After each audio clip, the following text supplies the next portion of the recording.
Okay, velkommen til Laura som Parvis bevisshow.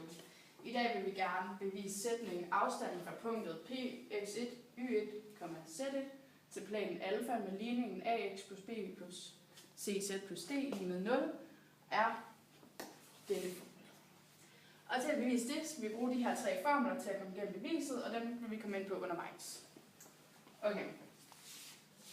For at starte med at bevise det her, så vil jeg starte med at tegne en plan. Planen alfa. Hvor vi har et punkt, der ligger her, som hedder punktet p, x1, y1, z1. Og der vil vi så finde afstanden til til planen, og det vil så sige den afstanden, der står vinkelret på. Så har jeg også et punkt P0, som jeg placerer i planen med koordinater med x0, y0, z0. Og så vil jeg så kigge på vektoren P0P, der går her. Og ud fra planens ligning, der har vi en normal vektor. Her. Okay, det er så godt.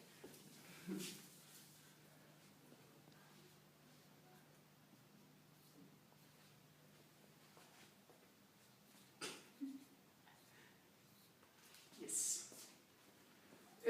Så vil vi så projicere vektoren P0P ind på normalvektoren, så vi får et regtegn. Og og så vil vi så kunne finde længden af P0P sådan her.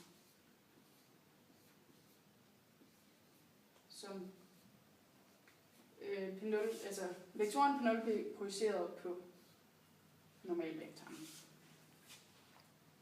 Ja, så afstanden fra punktet P ned til planen er altså det samme som projektionsvektoren. Og for at kunne finde længden af, det er lige med længden af projektionsvektoren. Og for at kunne finde den her længde af projektionsvektoren, vil jeg altså benytte mig af formen for projektionen. Så længden af projektionsvektoren. Det er lige med den numeriske værdi af P0P, eller vektor P0P, prikket med normalvektoren, som vi dividerer med længden af normalvektoren i anden gange normalvektor. Numeriske værdi altså. Og herfra kan vi opsplitte de numeriske streger, så vi får, at vi har stadigvæk den numeriske værdi af vektor P0P, prikket på normalvektoren, som vi dividerer med længden af normalvektoren i anden gange den numeriske værdi. Og herfra kan vi så forkorte med normalvektoren. Så vi får, at vi har stadigvæk den numeriske værdi af vektor P0P prikket på normalvektoren. Men lige inden grunden til, at vi kan forkorte det, fordi at vi har med et skalarprodukt at gøre her, og et skalarprodukt det er et tal. Og nede i nedenunder, så har vi altså en længde af normalvektoren, og længden af en almindelig vektor, den kan findes ved hjælp af den her formel. Og det er jo også et tal.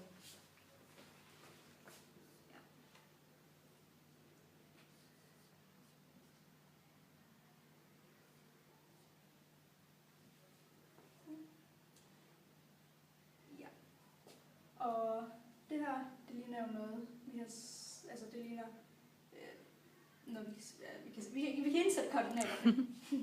Vi kan indsætte koordinater herfra.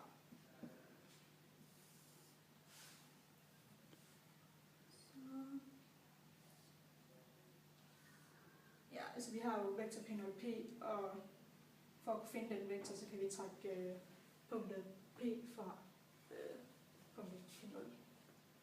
Så det er x1 minus x0, y1 minus y0, Z1 minus Z0.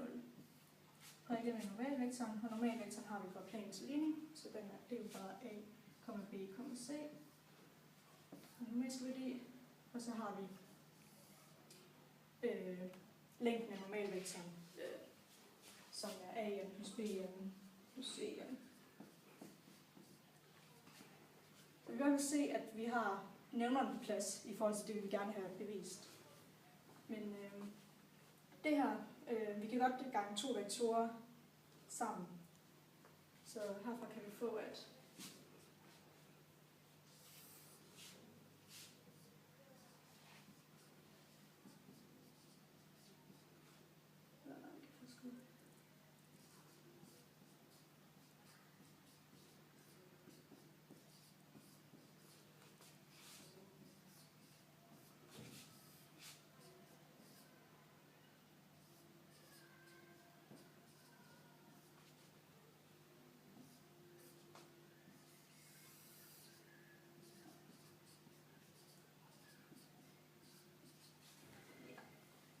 og jeg kan reducere det udtryk, hvor jeg ganger ind i parenteserne.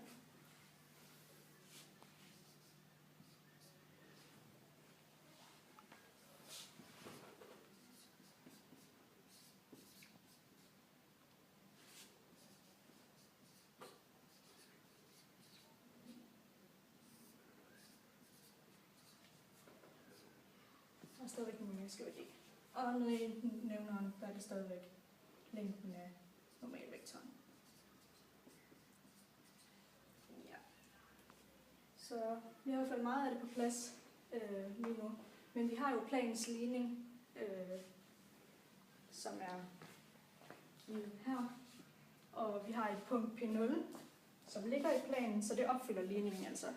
Derfor kan vi skrive, at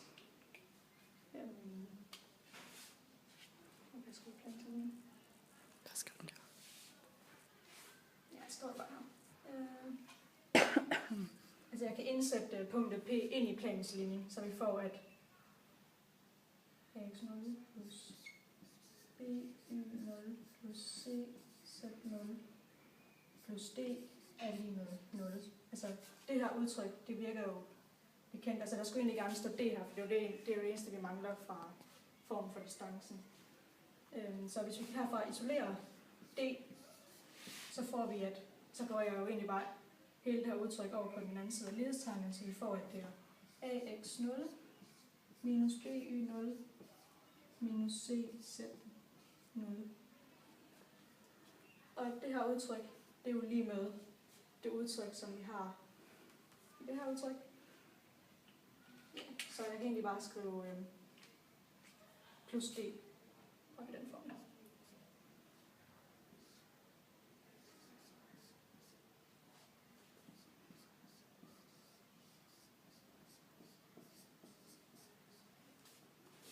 Plus D dividerer med længden af normalvektoren, som er kvadratrummet AN plus BN plus CN. Og dermed har vi fået bevist afstand fra punktet P til planen alfa. Tak for i dag.